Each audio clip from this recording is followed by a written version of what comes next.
මේ ගානේ ඔයාලට දීලා තියෙනවා මේ බලයන් 3ක් දීලා තියෙනවානේ. 6ක් දීලා තියෙනවා, 8ක් තියෙනවා, 10ක් තියෙනවා. යන ඒක තමයි බල තුනේ බල තුනක් සමතුලිතතාවයේ පවතිනම් 6යින් සහ 10යින් බල අතර කෝණය වන්නේ. එතකොට මේක වාන්නක මේ වගේ බල තුනක් දීලා තියෙද්දි ඕක පයිතකට දාලා බලන්න. ඒකට එකඟ වෙනවද කියලා. එතකොට මෙතන 6 වර්ගයේ ධන 8 වර්ගයේ ගන්න 36 64 නේ. ඒ කියන්නේ 100යි.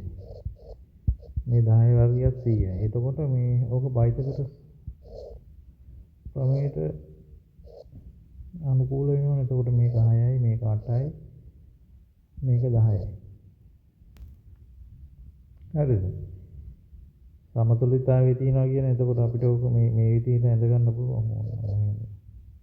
දෛහික විදිහට ඇඳුවා. එතකොට මේ අහන්නේ 6යි 10යි අතර කෝණය. මේක ඇල්ෆා කියලා ගත්තොත් අපි tan ඇල්ෆා ලියන්න පුළුවන් නේද? 8 බෙදීම 6 කියලා.